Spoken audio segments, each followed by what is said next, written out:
क्या है आध्यात्म? दर्शन, चिंतन धारा, विद्या या संस्कृति की परंपरागत विरासत। आध्यात्म दर्शन यानी जीवन का शाश्वत सत्य। मानव जीवन से जुड़े शाश्वत सत्यों को जानिए और समझिए उपासक डॉक्टर सोहन राज तातेड़ से हमारे खास कार्यक्रम आत्मविज्ञान में। आत्मविज्ञान यानी सही दृष्टि, सही सोच। भाई और बहनों, मातृशक्ति को नमन। चैनल 24+ न्यूज के आध्यात्मिक कार्यक्रम आत्मविज्ञान में आपका हार्दिक स्वागत है, अभिनंदन है, सत्कार है। आत्मविज्ञान एक ऐसा कार्यक्रम हमने प्रारंभ किया है जो कि आपको एक अच्छा इंसान बनाएगा, आपके जीवन को सार्थक बनाएगा।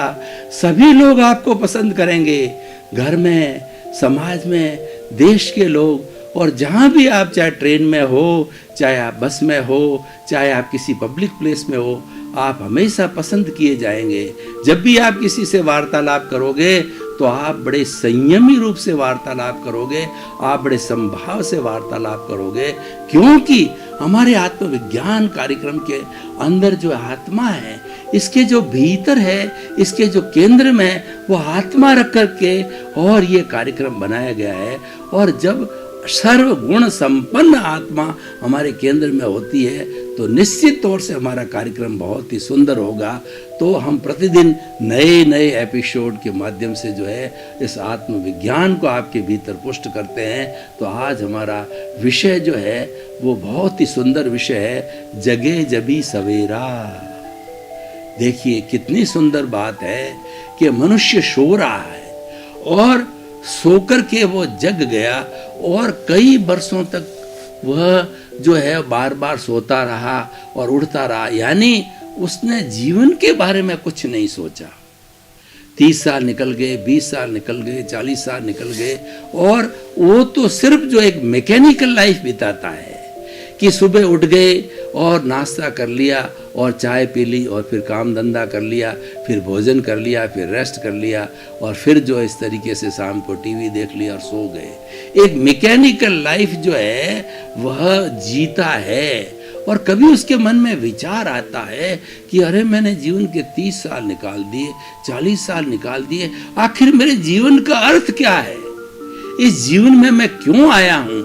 ये प्रश्न उसको कसोटने लगते हैं भीतर कि तुम्हारे जीवन का लक्ष्य क्या है, लक्ष्य बताओ। तब जो है वह चिंतन करता, अब मैं क्या करूं। तब उसको कोई ज्ञानी पुरुष मिल जाते हैं। तो ज्ञानी पुरुष जब उसको ज्ञान देते हैं तब वो बताते हैं कि जगे जबी सवेरा।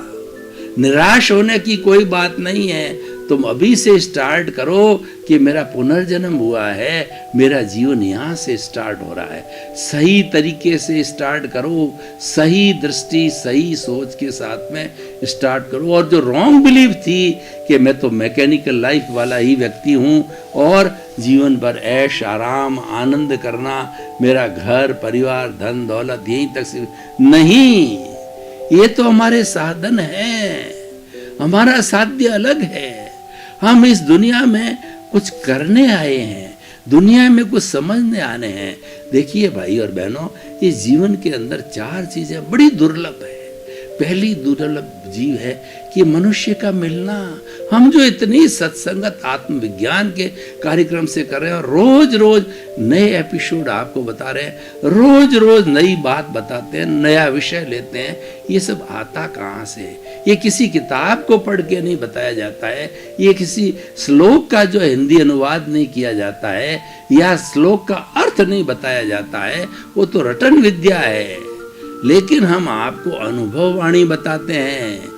जैसे कि गोभी के पत्ते में पत्ता, पत्ते में पत्ता, पत्ते में पत्ता होता है, तो हमारे जो भीतर जो हमारा सेंटर पॉइंट है वो आत्मा है, भीतर विराजमान शुद्ध आत्मा है। जबकि मैंने उनके गुण बताए कि वो तो अनंत ज्ञान वाला है, वो अनंत दर्शन वाला है, वो अनंत शक्ति वाला है, वो अनंत सुख का धाम है।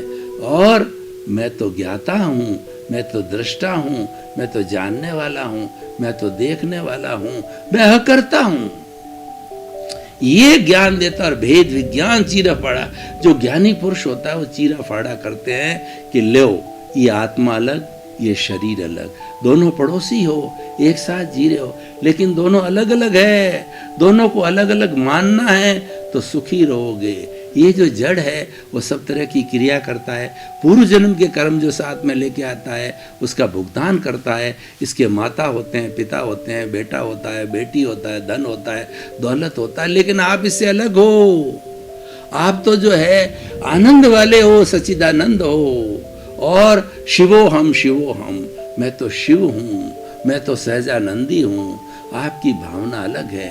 तो जगे जभी सवेरा हमारा विषय है कि ये भी जब सवेरा कब आता है, जब पुण्योदय होता है। दोनों ही बातें हैं। व्यक्ति के भीतर के अंदर कोई तमन्ना जगनी चाहिए, भीतर के अंदर जो है कुछ इच्छा जागृत होनी चाहिए। Where there is a will, there is a way. आदमी के भीतर जब इच्छा जागृत होती है तो सब कुछ आ जाता है। चरे वेती, चलते चलते रहो, अपने आप मंजिल मिलेगी। हम चलते रहे, कारवां बनता रहा। कारवां कैसे बनता है कि हमें कदम आगे बढ़ाना पड़ेगा। मरे बिना स्वर्ग नहीं मिलेगा। आपको अगर गंतव्य में जाना है, आपको लक्ष्य की प्राप्ति करना है, तो आपको कदम आगे बढ़ाना पड़ेगा। और आपका मिशन सही है तो सैकड़ों लाखों कदम आपके एक साथ हो जाएंगे। महात्मा गांधी का मिशन सही था। वो सर्वोदय में विश्वास करते थे, वो अहिंसा में विश्वास करते थे। वो अहिंसा के माध्यम से बिना खून खराबा किए, जन धन की हानि किए, वो देश से हमारे अंग्रेजों को खदेड़ना चाहते थे। क्योंकि 200 वर्ष तक वो व्यापार करने आए थे, लेकिन हमारे अंदर डिवाइड एंड रूल की पॉलिसी डाल करके 200 वर्ष तक उन्होंने राज किया। बिजनेस करने आए थे, अपने प्रोडक्ट बेचने आए थे, व्यापारी के रूप में आए थे, लेकिन यहाँ के शासक बन गए, हमारे बॉस बन गए, हमारे राजा बन गए और हमारी बहुत इंसल्ट की, हमारी सभ्यता को खराब किया और हमें जो है वो हर तरीके से, धार्मिक दृष्टि से, राजनीतिक दृष्टि से, सामाजिक दृष्टि से हमारा बहुत बिगाड़ किया। देखिए ये चैप्टर दूसरा है, पर मैं ये कह रहा था कि मिशन सही होना चाहिए। जगे जभी सवेरा के अंदर आपका लक्ष्य सही होना चाहिए। अगर लक्ष्य सही नहीं है तो फिर भटक जाओगे।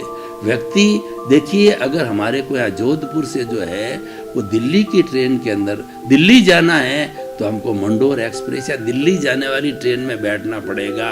और हमने भूल से जो है वो बॉम्बे जाने वाली ट्रेन को, बांद्रा को पकड़ लिया या बॉम्बे जाने वाली दादर वाली ट्रेन को पकड़ लिया, तो हम दिल्ली जाने के बनिस्बत बॉम्बे चले जाएंगे। ये रॉन्ग बिलीफ है। इसको सबसे पहले समाप्त करना चाहिए कि what is the right thing. सनातन सत्य क्या है, कुदरत का कानून क्या है, अल्टीमेट ट्रुथ क्या है। इसको एक बार समझने के बाद में आप सर्वधर्म संभाव कीजिए, सबकी बात सुनिए, अच्छी अच्छी बात है जीवन में उतारिए।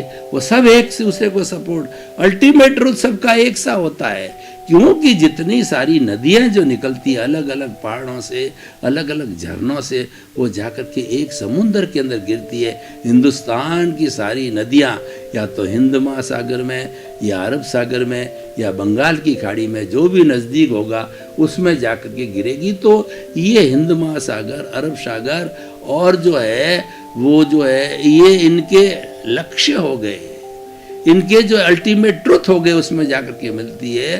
तो इस तरीके से हमारा कंसेप्शन क्लियर हो जाना चाहिए। कंसेप्शन क्लियर करने के लिए ही हमने आत्मविज्ञान कार्यक्रम प्रारंभ किया है। सही दृष्टि, सही सोच दी है और इसके माध्यम से रॉन्ग बिलीफ समाप्त होकर राइट बिलीफ आती है। तो उठे जभी सवेरा, जगे जभी सवेरा। हमारे स्वामी विवेकानंद ने भी यही कहा है कि उत्तिष्ठति, जागृत उत्तिष्ठति, यानी चलो और उठ जाओ, जागृत होता हो, चलते रहो, चलते रहो, चलते रहो। हम भी वही बात कहते हैं कि आप जागृत हो जाओ, आप मूर्छा में मत रहो, आप आसक्ति में मत रहो। आज मनुष्य जीवन का सार निकालो। मनुष्य जीवन का सार ये है कि स्वयं की पहचान करो, मैं कौन हूँ ये पहचान करो। मैं शुद्ध आत्मा हूँ, इसका समाधान है। मैं शरीर में रहता हूँ, शरीर अलग है, मैं अलग हूँ। ये भेद विज्ञान है, ये आत्मविज्ञान है और ये जो है हमारा वीतराग विज्ञान है। तो भाई और बहनों, कितनी सुंदर बात है कि हम जो है वो उठते हैं जभी सवेरा है, उठो जभी सवेरा, जगो जभी सवेरा। तो हमने खूब समय निकाल दिया तो भी चिंता की कोई बात बन गई। कितना बड़ा सुंदर लक्ष्य है। ये लक्ष्य क्या देता है? ये लक्ष्य हमारी सारी निराशा को हटा देता है।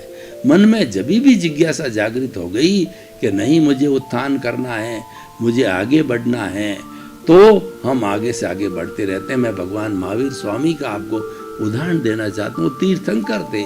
वो तीर्थंकर माता के गर्भ में जब जन्म लेता है तो उसको मति ज्ञान, शुद्ध ज्ञान और अवधि ज्ञान उसके गर्भ के अंदर ही हो जाते हैं। और वो तीर्थंकर का जीव जब दीक्षा लेता है तो चौथा ज्ञान उसको मन प्रयोग ज्ञान हो जाता है। मन प्रयोग का ज्ञान होता है मतलब कि वो व्यक्तियों के बीच में, जीवित प्राणियों के भीतर में क्या चिंतन चल रहा है उस चिंतन को जानने लग जाते हैं, चिंतन के पुद्गलों को जानने लग जाते हैं। और उसके बाद के अंदर जब उनको केवल ज्ञान होता है, एब्सोल्यूट ट्रुथ होता है, तो एब्सोल्यूट ट्रुथ होने के बाद में वो इस पूरे जगत के सब जीवों की, चाहे जड़ हो चाहे चेतन हो, हर एक की हर अवस्था को, भूत भविष्य वर्तमान को जानने लग जाते हैं। उनको हम सर्वज्ञ कहते हैं, उनको हम वीतराग कहते हैं, उनको हम भगवान कहते हैं। और वही भगवान जो है आयुष्य कर्म को संपन्न करके उसी जन्म के अंदर सिद्ध, बुद्ध और मुक्त बनते हैं। तो मैं क्या कहना चाह रहा हूँ कि भगवान ने जब दीक्षा ली तो उन्होंने देखा कि मेरा आयुष्य केवल 12.5 वर्ष का है और मेरे जो कर्म है उसकी कैलकुलेशन करूं, उसके परमाणुओं को देखूं, जो मेरे से पूर्व में जो 23 तीर्थंकर हुए हैं उससे भी मेरे कर्मों का पलड़ा भारी है। तो उन्होंने यही कहा, उठे जभी सवेरा, जगे जभी सवेरा। तो उन्होंने क्या किया, वो सरे शरीर की आसक्ति को समाप्त कर दिया और ये संकल्प किया कि शरीर को कोई भी जो है वो नरक गति, तिरंज गति, मनुष्य गति, देव गति के कोई भी प्राणी इसको कोई तरह का कष्ट दे, छेदन वेदन करे तो मैं डोल रहूंगा, मैं आत्म प्रदेशों में रहूंगा और मैं इस शरीर का मोह नहीं करूंगा। यानी उच्चतम अवस्था, भेद विज्ञान में चले गए वो। मैं अलग हूँ, शरीर अलग है, मैं तो ज्ञाता दृष्टा हूँ, ये शरीर भोगने वाला है, ये शरीर करने वाला। उन्होंने 12.5 वर्ष की जो पूरे जीवन भर के अंदर जो तपस्या की, मौन रहे और मौन में अपने पुद्गलों को देखा कि महावीर स्वामी का ये शरीर रूपी जो पुतला क्या कर रहा है, उनके मन वचन काया है उसको देखा, उसकी प्रवृत्ति को देखा, उसकी एक एक परमाणु को देखा। और जहाँ पर व्यक्ति देखने लग जाता है वहाँ स्वतः ही जो कार्बन शरीर है वो हिलने लग जाता है, उसमें टर्बुलेंस होती। देखना, राग द्वेष मुक्त होकर के जब हम देखना चालू करते हैं, जिसको हम ज्ञाता दृष्टा भाव कहते हैं, उस स्थिति के अंदर सबसे बड़ा फायदा क्या होता है कि हमारा जो कार्बन शरीर है उसके जो कर्म परमाणु उसमें लगे हुए हैं वो शिथिलता होती है। देखिए, हमारा कार्बन शरीर है वह 2 तरीके से उदय के अंदर आता है। एक तो उसका स्वाभाविक उदय है, क्योंकि जब उसके साथ में भवांतर से कर्मों का बंधन हुआ है तो प्रकृति, स्थिति और प्रदेश और अनुभाग चारों का साथ में बंधन हुआ है। जब उसका उदय काल होता है तो प्रकृति, स्थिति कितने समय के बाद में स्थिति सारा एक साथ प्रकट हो जाता है। ये तो एक स्वाभाविक क्रिया है, this is a natural process. और एक प्रोसेस होती है कि हम उदीर्णा करते हैं। भगवान महावीर स्वामी की 12.5 वर्ष की तपस्या जो है उदीर्णा की तपस्या होती है। उदीर्णे का मतलब इनवाइट करना, अपने कर्मों को इनवाइट करना कि मेरे को इसी जन्म में मुक्ति जाना है, आप सब आइए, मैं आप सब का हिसाब चुकता करता हूँ। क्योंकि एक भी अगर प्राणी का हिसाब बाकी रहा, नो ड्यूज बाकी रह गया, तो उस भव में मुक्ति नहीं हो सकती है। तो भगवान ने जो है सबकी उदीर्णा की। उदीर्णा से क्या होता है कि वो ज्ञाता दृष्टा भाव में रहे, 24 आवर्स ज्ञाता दृष्टा भाव। मैं तो शुद्ध आत्मा हूँ, मैं तो ज्ञाता हूँ, मैं तो दृष्टा हूँ, मैं तो अनंत ज्ञान वाला हूँ, मैं अनंत दर्शन वाला हूँ, अनंत शक्ति वाला हूँ, अनंत सुख का धाम हूँ और मैं अकर्ता हूँ। ये इस दृष्टि का उन्होंने पालन किया, तो इस दृष्टि के पालन करने से उनके भीतर जो जन्म जन्मांतर की अशुद्धि थी, जो कर्म थे जिनका कि वो झरण करना चाहते थे, जिनका वो निर्जरा करना चाहते थे, उनका डिसोशिएशन करना चाहते थे, आत्मा से अलग करना चाहते थे, तो ये सबसे बड़ी तपस्या है, सबसे बड़ा तप है, वो ज्ञाता दृष्टा भाव है। और दूसरा सबसे बड़ा जो है वह हमारी साधना क्या है कि प्राप्त मन वचन का ऐसे जगत के किसी भी जीव को किंचित मात्र भी दुख ना हो, ये मेरे भीतर विराजमान शुद्ध आत्मा भगवान मुझे ऐसी शक्ति दो, जागृति दो। मतलब प्रत्याख्यान जो हम कहते हैं, सामायिक आलोचना, प्रतिक्रमण, प्रत्याख्यान का अर्थ ये होता है कि हम फिर से जो है किसी को कष्ट न दें, इसका संकल्प करो कि प्राणी मात्र को कष्ट न दो। इसके 12 भेद अलग अलग किए गए हमारे तप के, और वो भी अच्छे हैं। लेकिन जो सुपर तपस्या करना चाहता है, जैसे कि भगवान महावीर स्वामी ने की, कि वो कर्मों को शीघ्र खपाना चाहता है, उसी तरीके से हमारे ग्रस्त लोगों के अंदर जिनको कि सम्यक दर्शन मिल गया है, किसी को ज्ञानी पुरुष से उसको ज्ञान मिल गया है, और वो चाहता है कि 5 आज्ञा में रह करके मैं इस ज्ञान को हर वक्त अप्लाई करूं। तो जब 5 आज्ञा के अंदर एवरी टाइम रहेगा, 24 आवर्स रहेगा, तो उसके नए बीज नहीं पड़ेंगे, नए कॉजेज नहीं आएंगे, और नए कॉजेज नहीं आने से अगला भाव नहीं बनेगा, और अगला भाव नहीं बनेगा तो इसी भाव में यहाँ अभी जो है हमारा मोक्ष बंद है, तो अगले भाव में सिमंदर स्वामी के चरणों में जन्म लेकर के, और वह जो है सिद्ध बुद्ध मुक्त बन सकता है, वो ज्ञानी बन करके, ज्ञान लेकर के। तो भाई और बहनों, हम उठे जब ही सवेरा, इसलिए आप निराश मत होइए। हम आपको बताना चाहते हैं, आप तो आज से ही जो आत्मविज्ञान के सत्संग चालू कर दो। प्रतिदिन आत्मविज्ञान के एपिसोड इन बातों से ही आते हैं कि आप तय करो मैं कौन हूँ, और उसके साथ साथ के अंदर 5 आज्ञा में हर वक्त रहो, अपनी प्रज्ञा को जागृत करो। राग द्वेष सबसे बड़ी बात है, एक ही सूत्र है कि आप राग द्वेष की स्थिति को पास मत फटकने दो। जो ही राग द्वेष आ जाता है तो आप उसे सेपरेट हो जाओ, उससे अलग हो जाओ, क्योंकि राग द्वेष ही आपको पहुंचाने वाला है। और वैसे ज्ञानी पुरुष हमारी सारी व्यवस्था कर देते हैं, जिनके जो है बहुत बड़ा पुण्योदय होता है उनको ज्ञानी मिलते हैं, और ज्ञानी पुरुष की विशेषता होती है कि वो भेद विज्ञान कर देते हैं। वो हमारे जो कषाय की थैली है उसको भस्मीभूत कर देते हैं, और सिर्फ हमारे जो पूर्व जन्म जन्मांतर के कर्म हैं वो हमारे जो है बर्फ की सीला की तरह पिघलते रहते हैं, क्योंकि भुगतान तो करना ही पड़ेगा कि हमारे जो है वो जो ये जो हमारा वर्तमान जो व्यवहार जगत चल रहा है, व्यवहार शुद्धि बिना निश्चय शुद्धि नहीं है। चाहे आपका कितना ही बड़ा लक्ष्य बन गया है, और आप कितने ही जो है ज्ञाता दृष्टा भाव में रहते हो, आप अकर्ता भाव में रहते हो, आप 5 आज्ञा में रहते हो, तो उससे तो क्या है कि आपका जो नया भाव नहीं बनेगा। लेकिन जो आप करके आए हो उसका निश्चित तौर पे भुगतान करना पड़ेगा। वो भुगतान प्रतिक्रमण के द्वारा होगा, आलोचना के द्वारा होगा, प्रत्याख्यान पे द्वारा होगा। और इन सब चीज़ों को देखने के लिए हमें सामायिक दी भगवान ने, कि सामायिक अर्थ था समता भाव। हर वक्त समता भाव बनाए रखो, क्योंकि कोई व्यक्ति हमको अगर दुख देता है तो हमारा पूर्वकृत कर्म का फल है। उसकी दुनिया के 84 इस दुनिया के अंदर कोई भी ऐसा पावरफुल प्राणी नहीं है जो हमको दुख दे सके, और कोई भी ऐसा पावरफुल प्राणी नहीं है जो कि हमको सुख दे सके। केवल हमारे कर्म ही देते हैं। कर्म जब उदय में आते हैं तब अपना प्रभाव दिखाते हैं, और सुख दुख की हमको अनुभूति होती है। अगर हमारा पापोदय है तो हमें दुख ही दुख मिलेगा, और अगर हमारा पुण्योदय है तो सुख ही सुख मिलेगा। और कितनी उसकी स्थिति है, जीवन भर उस स्थिति है तो जीवन भर सुख मिलेगा, जीवन भर दुख की स्थिति है तो दुख मिलेगा, लेकिन अंत उसका जरूर होगा। हर संयोग के साथ विवेक जुड़ा हुआ है। ये कुदरत का कानून है, ये सनातन सत्य है, और यही जो है सही दृष्टि, सही सोच है कि हम कर्ता नहीं हैं, अकर्ता भाव रखो, और जगत के किसी भी जीव को कर्ता नहीं समझें। कर्ता व्यक्ति हो ही नहीं सकता।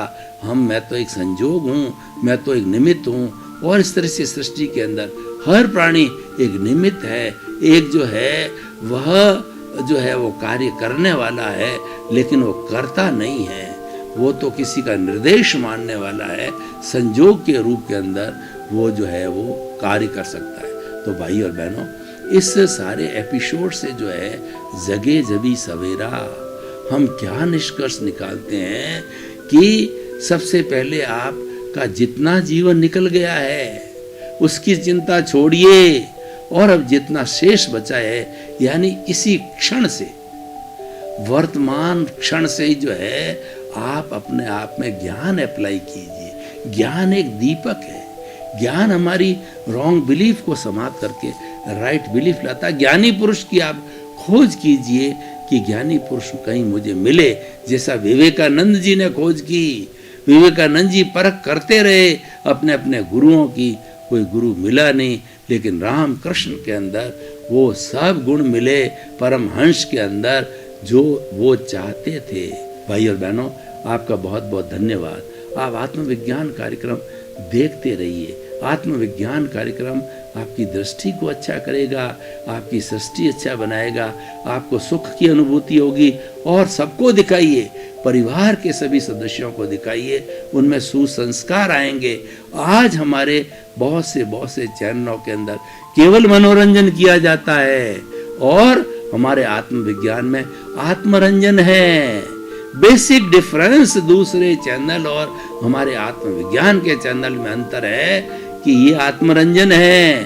आप जितना जितना आत्मरंजन करोगे उतना उतना आपकी शुद्धि होगी, उतना उतना आप मोक्ष के नजदीक जाओगे, उतना उतना आपको स्थायी सुख होगा।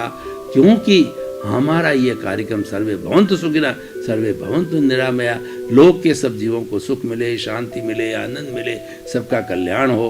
आत्मविज्ञान में आत्मविज्ञान यानी सही दृष्टि, सही सोच।